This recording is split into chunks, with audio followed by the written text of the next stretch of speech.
पास का नुकसान सहकर दूर का फायदा देखना राजनीति कहलाता है। उसी राजनीति में दूर का फायदा देखकर पास का नुकसान आम आदमी को सहना पड़ता है। ऐसी राजनीति के खिलाफ दस्तक देता है रात 10 बजे आज तक। नमस्कार, मैं हूं रोहित सरदाना, आपका स्वागत करता हूं। आप आज तक पर दस्तक देख रहे हैं, जहां आज पहली दस्तक आपको देनी है काऊ से ही दोस्ती दिखाकर, आपसे वोट लेकर काऊ से ही बैर रखने वाली राजनीति पर। गाय भारतीय संस्कृति का अहम हिस्सा है, लेकिन उसी सांस्कृतिक जीव को राजनीतिक पशु बनाकर भुला देने वाली राजनीति का सच 2 राज्यों से दिखाएंगे। और फिर दूसरी दस्तक होगी अपराध के खिलाफ, अपराधियों का धर्म देखने वाली राजनीति पर। उत्तर प्रदेश में अपराधियों के एनकाउंटर में ओवैसी को धर्म खोजने की जरूरत क्यों आ पड़ी। तीसरी दस्तक आज आपको देकर पूछना है, नेताओं के X, Y, Z और जनता भगवान भरोसे। इन 3 खबरों के अलावा दस्तक के दूसरे हिस्से में आपको देश में फिर बढ़ते कोरोना के खतरे पर बेहद जरूरी रिपोर्ट भी आज हम दिखाएंगे। तो सबसे पहले बात आज की पहली खबर की। हिंदू धर्म में माना जाता है कि गाय में 33 करोड़ देवी देवताओं का वास है। भारत की राजनीति में अब से नहीं, बल्कि इंदिरा गांधी के जमाने से गाय राजनीति का मुद्दा बनती रही। लेकिन आज के वक्त में जब गाय के कारण हिंसा हो जाती है, जब गाय के कारण भीड़ किसी को मार देती है और गाय राजनीति में वोट दूने के काम आ जाती है, तब गाय के संरक्षण के नाम पर उनकी दुर्दशा करने वाली कुनीतियों पर आपको दस्तक देनी है।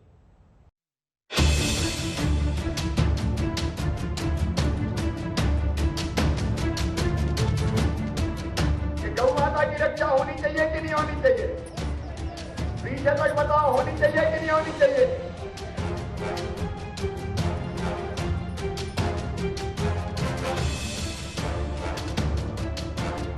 जब से मिलना बंद हुआ है, आप तो बता रहे हैं, कितनी गायों की अब तक इससे मौत हो चुकी है इस गौशाला में अकेले?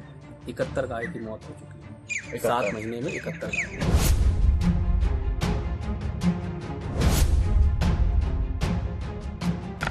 उत्तर प्रदेश के अंदर गौ हत्या की बात तो दूर, गौ पे क्रूरता करेगा उसकी जगह जेल में होगी।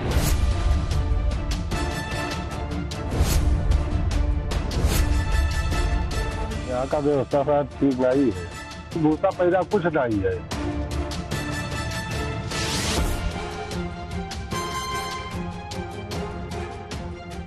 शुरुआत इस कहानी की उस राज्य से जहां मुख्यमंत्री गोपाष्टमी पर गायों की पूजा करते दिखते हैं, जिस राज्य में गो कैबिनेट बन जाती है और गायों की सुरक्षा पर बैठक करती है, जिस राज्य में गाय को बचाने के लिए काऊ टैक्स भी लगाने का विचार होता है।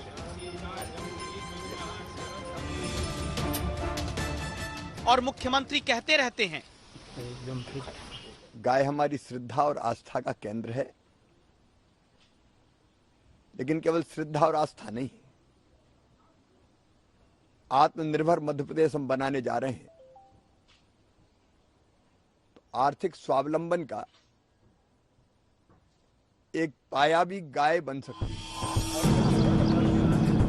लेकिन जब मध्य प्रदेश की राजधानी भोपाल से चंद किलोमीटर की दूरी पर ही मौजूद गौशालाओं से आज तक संवाददाता रवीश पाल सिंह ग्राउंड रिपोर्ट लेकर आते हैं, तो पता चलता है काऊ से ही दोस्ती दिखाने वाली सरकार काऊ से ही बैर भी रखती है।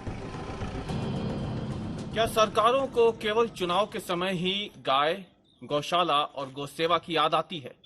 ये सवाल इसलिए उठ रहा है कि मध्य प्रदेश में हाल फिलहाल में कोई चुनाव नहीं है और शायद यही वजह है कि जो गौशालाएं बनी हुई हैं उनकी स्थिति दिन ब दिन दयनीय होती जा रही है।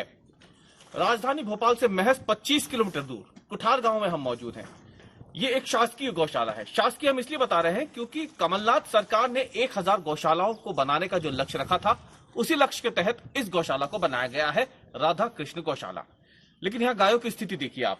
हम जगह मौजूद है, वहां से ठीक मेरे चंद कदमों की दूरी पे ये एक गाय है जो बहुत बुरी स्थिति में यहाँ पर है और किसी भी समय दम तोड़ सकती है। हड्डियों का ढांचा बनी खड़ी ये गाय उस सरकारी गौशाला में है जहां गायों के नाम पर स्वर्ग बनाने का वादा सरकार ने किया, लेकिन ये नहीं बताया था कि चारे भूसे की कमी के कारण यहीं पर गायों को स्वर्गवासी भी बना दिया जाएगा।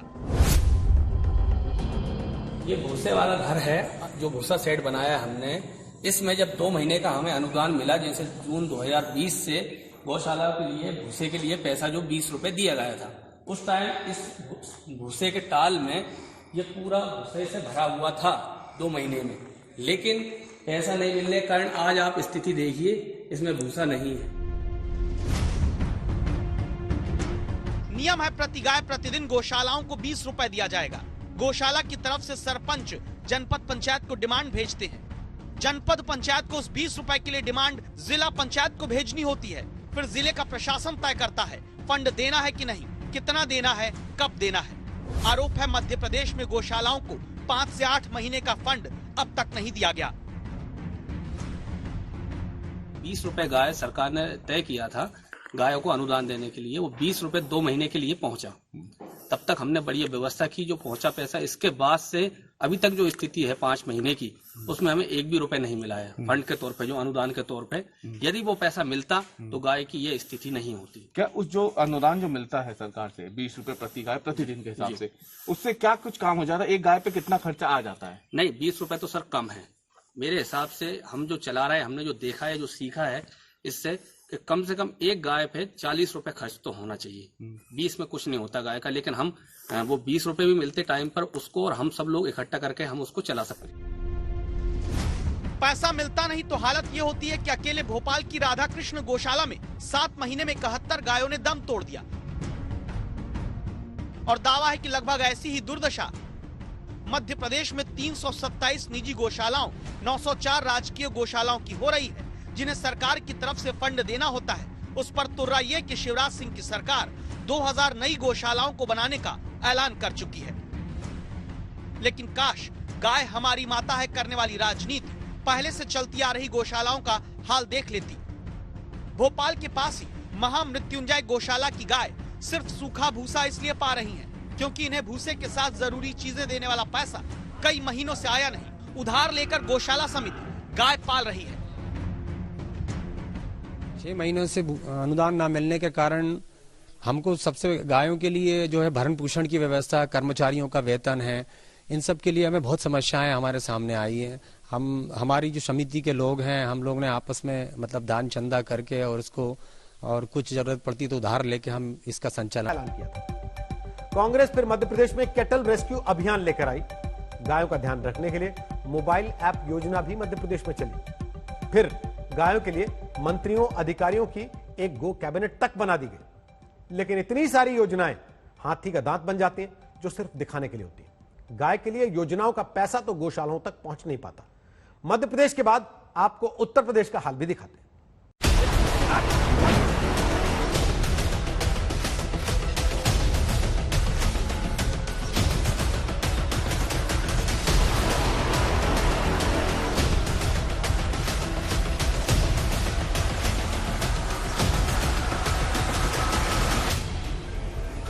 उत्तर प्रदेश जहां गोहत्या के मामले में आजीवन कारावास तक की सजा देने का कानून है,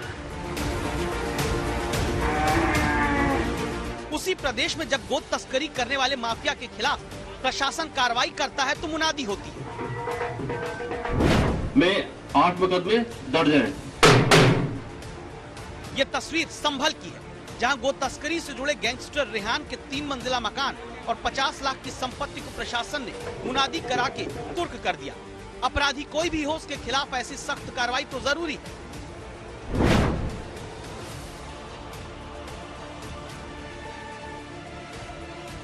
लेकिन तब यह भी सवाल उठता है कि गाय को सिर्फ राजनीति का पशु बनाकर क्यों छोड़ दिया जाता है। सवाल इसलिए क्योंकि अलग अलग शहरों में पड़ताल करने पर पाया कि सरकारी या सरकारी मदद से चलने वाली गौशालाओं में गाय मर रही हैं, भूसा मिल पा रहा है तो दूसरा जरूरी चारा नहीं। देखभाल डॉक्टर के भरोसे नहीं, चपरासी भरोसे, और कर्मचारियों को गौशाला के महीनों से वेतन नहीं मिलता। कुछ मिलता नहीं तो क्या बताइए कहाँ नहीं। यहाँ पानी भी नहीं है। पानी तालाब में है शायद थोड़े, बाकी और भूसा पैदा कुछ नहीं है। तो साहब हम लोग कैसे शिकायत करी, प्रधान से गए थे, प्रधान सेक्रेटरी कहा थे, सेक्रेटरी वीडियो कहा थे, लेकिन साहब यहाँ कोई ताकत नहीं आवत है। गोंडा के मुजैना ब्लॉक की गौशाला देखिए, जहाँ पर भूसा गायों को देने के लिए पर्याप्त नहीं, पानी की पूरी सुविधा नहीं, तालाब सूख गया। अगल बगल के लोग चारा दे दें तो गोवंश जीवित है। कर्मचारी कहते हैं 6 से 7 गोवंश की मौत हो गई, और अधिकारी कहते हैं वो तो पिछले साल की बात है। पूर्व ईयर में जो है मई जून में ऐसी व्यवस्था हुई थी, लेकिन अभी ऐसा नहीं है। अभी पशुएं ठीक हैं। देवरिया के रामनगर की गौशाला में बीमार गायों को बाकी गायों के बीच ही छोड़ दिया गया। आज तक की टीम यहां पहुंची तो गेट के पास एक बछड़ा मृत मिला।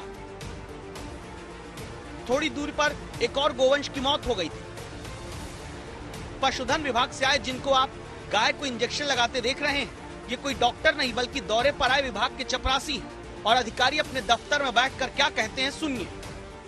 चपरासी अपने बता रहे हैं, वही इंजेक्शन लगा रहे हैं, वहाँ पे वही इंजेक्शन लगा रहे हैं, सब वही ट्रीटमेंट कर, लेकिन वो इंजेक्शन लगा, मतलब दवा इलाज वही कर रहा है। चपरासी इलाज करते हैं कि आपके विभाग में? उनको ये उनको बताना चाहिए था। बांदा की गौशाला में मरा हुआ बछड़ा दिखता है, दरवाजा टूटा हुआ है, खाली भूसा दिया जा रहा है, जबकि इसके साथ खली चना गुड़ देने का नियम है। उत्तर प्रदेश में प्रति गाय प्रतिदिन 30 रुपए देने का नियम गौशालाओं के लिए है। आरोप है कि स्थानीय स्तर पर फंड मुहैया कराने में इतनी हीला हवाली है, जिसके कारण गौशालाएं बनी तो अच्छे मकसद से, लेकिन वो मकसद तो पूरा नहीं हो रहा। तो यहाँ एक सवाल है,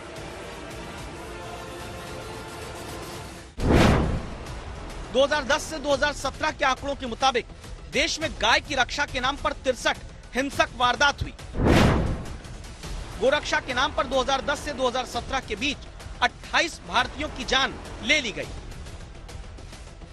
लेकिन सरकारी गौशाला में ही पूरे इंतजाम न कर पाने के कारण गोवंश की मौत पर किसी की जवाबदेही तक तय क्यों नहीं होती है।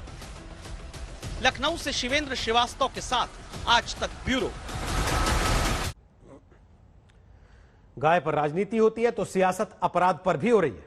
उत्तर प्रदेश से ही आई यह खबर बताती है कि आतंक में धर्म खोजने वाले अब अपराध में भी धर्म की तलाश करने लगे। यूपी में अगले साल होने वाले चुनाव के पहले असदुद्दीन ओवैसी अपनी राजनीतिक जमीन धर्म के आधार पर मजबूत करने में ऐसा जुटे हैं कि अपराधियों को ढेर करने वाले एनकाउंटर में धार्मिक मुठभेड़ की सियासत करने लगे।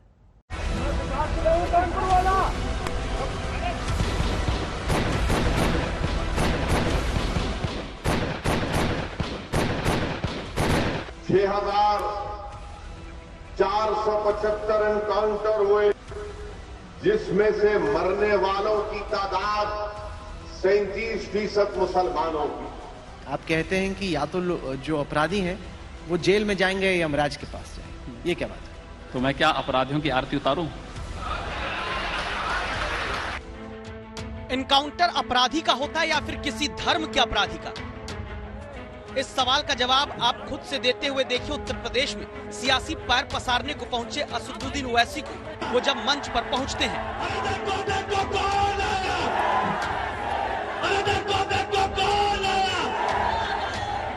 और फिर राजभर की पार्टी के साथ गठबंधन करने को चले ओवैसी अति पिछड़ा और मुस्लिम वोट का एक मोर्चा बनाने के लिए एनकाउंटर वाला दांव चलते हैं। जब से बीजेपी की सरकार बनी 2017 से 2020 के दरमियान में 6,775 एनकाउंटर हुए, 6,475 एनकाउंटर हुए, जिसमें से मरने वालों की तादाद 37% मुसलमानों की 37% मुसलमानों की थी। और उत्तर प्रदेश में मुसलमानों की आबादी पॉपुलेशन का परसेंटेज 18 या 19% के दरमियान में है। आखिर ये जुल्म क्यों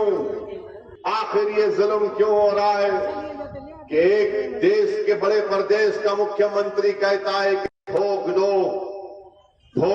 क्या ये हुकूमत संविधान के तहत काम कर रही है? क्या उत्तर प्रदेश में रूल ऑफ लॉ है या रूल बाय गन है? इसका फैसला यकीनन उत्तर प्रदेश की जनता करेगी। अब यहाँ समझना जरूरी है कि एक रिपोर्ट के मुताबिक मार्च 2017 से 2020 के बीच उत्तर प्रदेश में कुल 6,476 मुठभेड़ों के आधार पर 125 अपराधी मारे जाते हैं। ये बात सच है कि एनकाउंटर में मारे जाने वाले 125 अपराधियों में 47 मुस्लिम थे।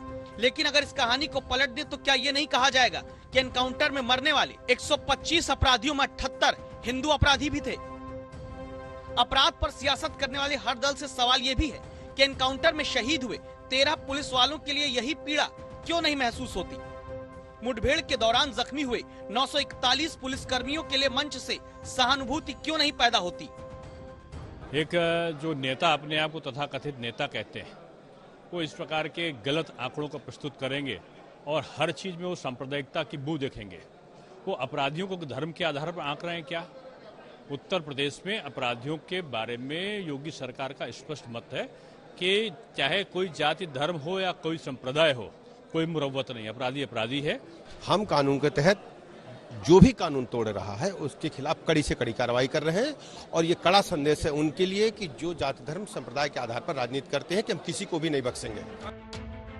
अगर अब आपके मन में रत्ती भर भी ये सवाल हो कि एनकाउंटर सिर्फ राजनीति के इशारे पर होते हैं, तो ये भी जानिए कि सुप्रीम कोर्ट की गाइडलाइंस के अनुसार सीआरपीसी की धारा 176 के तहत हर एनकाउंटर की मजिस्ट्रेट से जांच अनिवार्य होती है और जांच खत्म होने तक मुठभेड़ में शामिल पुलिस कर्मियों को प्रमोशन या वीरता का पुरस्कार नहीं मिलता। तो क्या अपराधियों का धर्म बताने वाली सियासत उत्तर प्रदेश में अपने फायदे के लिए आंकड़ों की बाजीगरी अभी कर रही है? आज तक ब्यूरो। अपराध से मुक्ति दिलाना हर राजनीतिक दल का पहला वादा होता है चुनाव के दौरान, और जब पश्चिम बंगाल की बात आती है तो मुद्दा बन जाता है हिंसक सियासत। और तब खबर यह आई है कि पश्चिम बंगाल में बड़ा सिक्योरिटी कवर पाने वाले नेताओं की संख्या बढ़कर 79 तक पहुंच गई है। 5 और नेताओं को यह सुरक्षा गृह मंत्रालय की तरफ से मंजूर की गई है। तब सवाल यह है कि क्या नेताओं के लिए XYZ कैटेगरी है और जनता भगवान के भरोसे? मिथुन दा के हमारे पार्टी में योगदान करावेन, ज्वाइनिंग करावेन। मिथुन चक्रवर्ती बीजेपी में शामिल होते ही Y+ श्रेणी की VIP सुरक्षा पाते हैं। टीएमसी से बीजेपी में आए जितेंद्र तिवारी को भी Y कैटेगरी की सिक्योरिटी दे दी गई। पश्चिम बंगाल में बीजेपी में शामिल होने वाले एक्टर यश दास गुप्ता को भी Y श्रेणी की सुरक्षा दे दी जाती है। और 2 हफ्ते पहले बीजेपी के साथ आने वाली टॉलीवुड एक्ट्रेस श्रावंती चटर्जी के लिए भी अब Y कैटेगरी की सुरक्षा का बंदोबस्त कर दिया गया। बंगाली एक्ट्रेस पायल सरकार को भी बंगाल में बीजेपी का झंडा थामने के बाद अब X श्रेणी की सुरक्षा दे दी गई। इस तरह पश्चिम बंगाल की राजनीति में अब तक कुल 79 लोगों पर खतरे का अंदेशा देखते हुए VIP सुरक्षा घेरा दे दिया गया और ये सुरक्षा कवच CISF की तरफ से दिया जा रहा है। पश्चिम बंगाल में हिंसक राजनीति का एक बड़ा दौर देखा गया, इसीलिए खुफिया विभाग की तरफ से नेताओं पर खतरे की समीक्षा रिपोर्ट के बाद ये सिक्योरिटी दे दी गई। लेकिन सवाल ये कि देश में एक VIP की सुरक्षा के लिए औसत 4 पुलिसकर्मी हैं, जबकि एक पुलिस वाले के भरोसे 858 आम आदमी। तो हुआ ये कि इंस्टेंट नेतागिरी शुरू करने वालों के लिए XYZ और जनता की सुरक्षा भगवान भरोसे। दिल्ली से कमलजीत संधू के साथ आज तक ब्यूरो।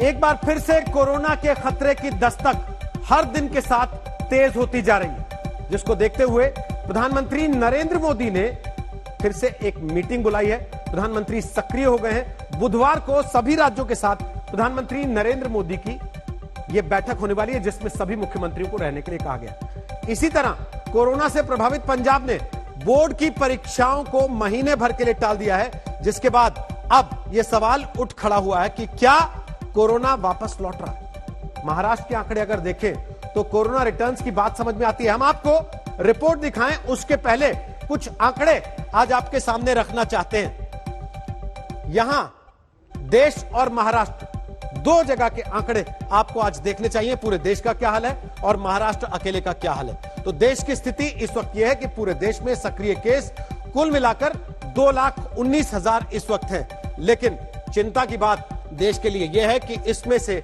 अकेले महाराष्ट्र में, जी हां, अकेले महाराष्ट्र में 1.25 लाख से ज्यादा केसेस सक्रिय हैं, यानी कि 58% से ज्यादा कुल देश के केस इस वक्त कोरोना के वो आ रहे हैं अकेले महाराष्ट्र से। वो हालात क्यों हैं, कैसे हैं, आपको ये तस्वीर और आगे भी देखनी चाहिए। ये देखिए देश में कोरोना के हॉटस्पॉट कौन कौन से हैं। 24 घंटे में महाराष्ट्र में 16,620 केस आ चुके हैं, केरल में 1,792 केस आ चुके हैं, पंजाब में 1,492, मध्य प्रदेश में 743 और देश की राजधानी दिल्ली में भी अब तक कुल मिलाकर 407 कोरोना के केस आ चुके हैं। यानी कि देश में एक बार फिर से कोरोना का खतरा बहुत तेजी से बढ़ रहा है और इसी की चिंता में प्रधानमंत्री नरेंद्र मोदी ने मुख्यमंत्रियों के साथ एक बार फिर से बैठक बुलाई है। हालात इतने चिंताजनक हैं कि नागपुर में फिर से पूर्णतः लॉकडाउन लगा देना पड़ा है। 162 दिन के बाद ऐसा दिन आया जब एक दिन में महाराष्ट्र में 16,000 से ज्यादा केस सामने आए हैं।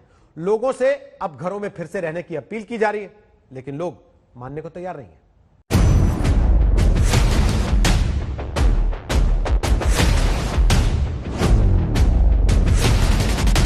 नागपुर शहर में बढ़ती हुई तेजी से कोरोना बाधितों की संख्या देखते हुए शहर में पूर्णतः लॉकडाउन घोषित किया जा रहा है।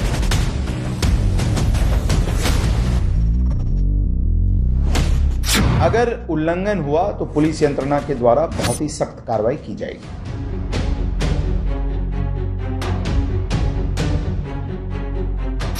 लॉकडाउन से कोरोना खत्म हो जाएगा तो फिर 4-5 महीने की जगह 10-12 महीने का रख दो, साल भर का रख दो, सबको पूरा बंद कर दो। आप गवर्नमेंट खाना खिलाएंगी, सब कराएंगी। प्रशासन की जिम्मेदारी बनती है कि जैसे जो पब्लिक पैलेस है वहाँ से मार्केट से भीड़ कैसे कम किया जाए, वो प्रशासन की जिम्मेदारी है, न कि कुछ लॉकडाउन लगाने से कुछ होने वाला है। बहुत ही कड़क बंदोबस्त लगाई गई है, सभी नियोजन किया गया है।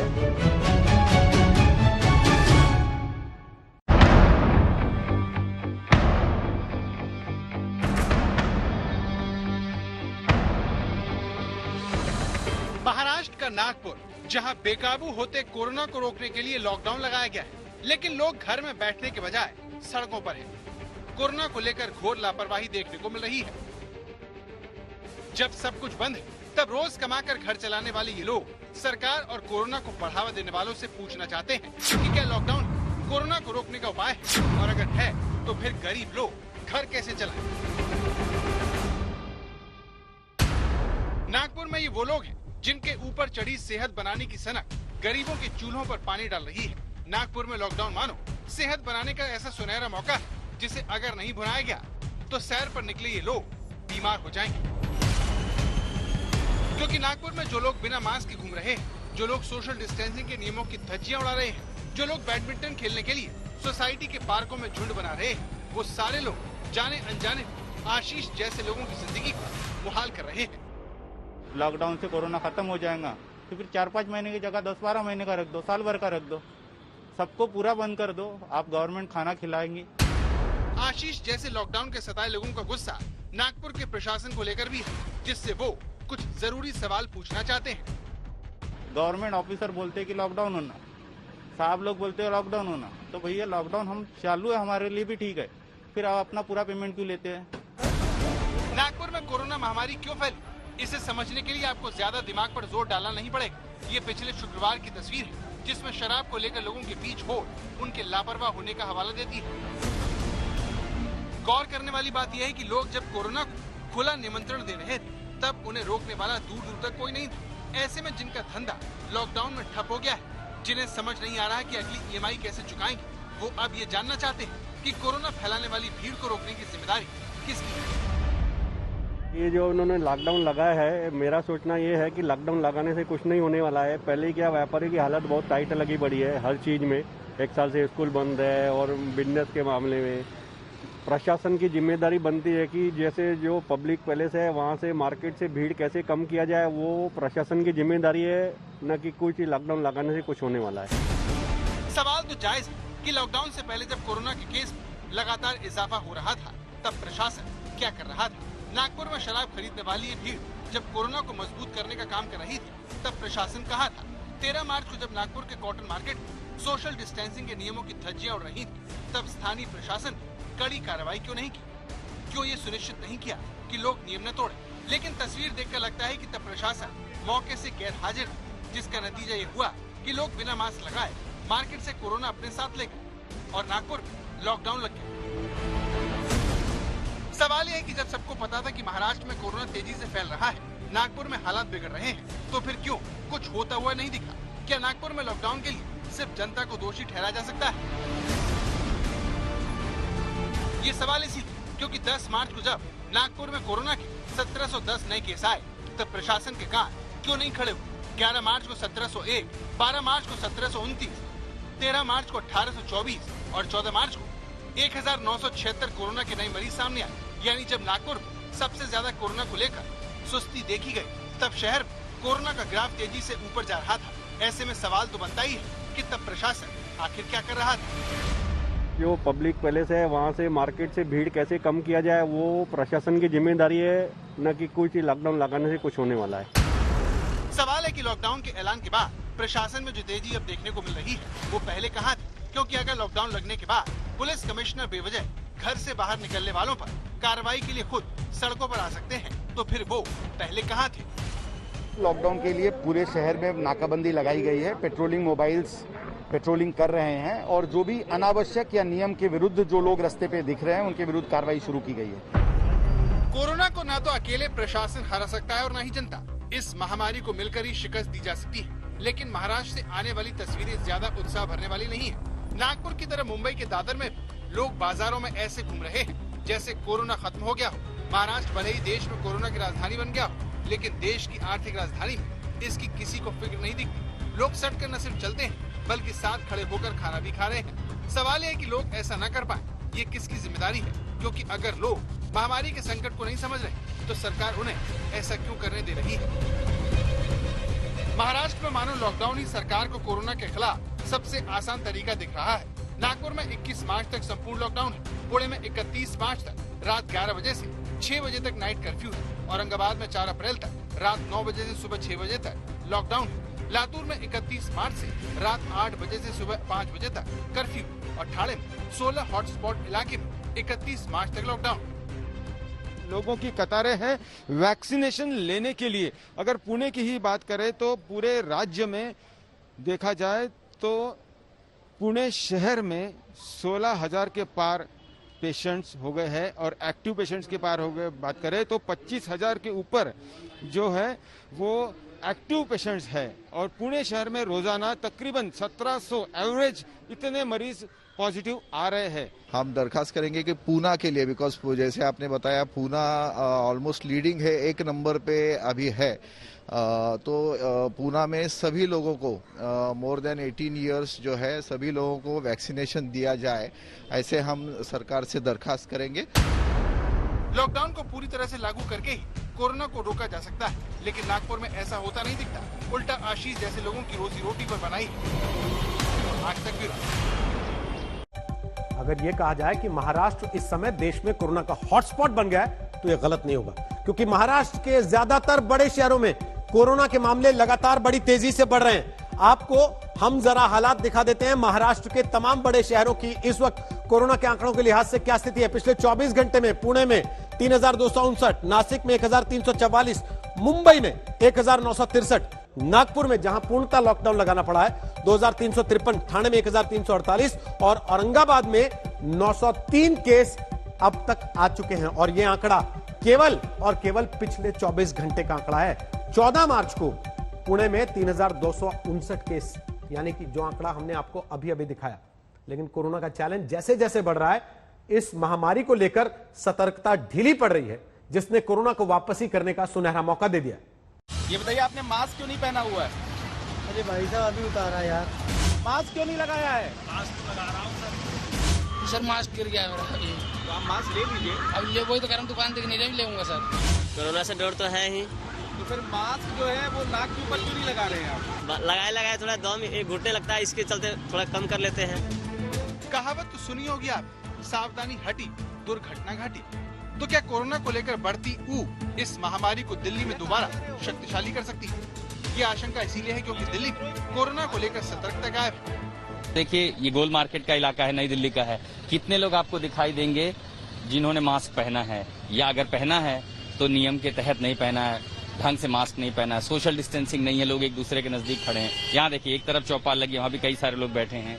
तो जब एक तरफ होली का मौसम है, त्योहारी मौसम में भीड़ भाड़ बढ़ने वाली है, बाजारों में भीड़ बढ़ने वाली है, ऐसे में अगर नियमों का पालन नहीं हुआ तो कोरोना के जो आंकड़े हैं वो विस्फोटक स्थिति में पहुंच जाएंगे। दिल्ली में 4 दिन से कोरोना के 400 से ज्यादा केस दर्ज किए जा रहे थे। हालांकि आज इस पर ब्रेक लगा और आज कोरोना के 368 मामले सामने आए।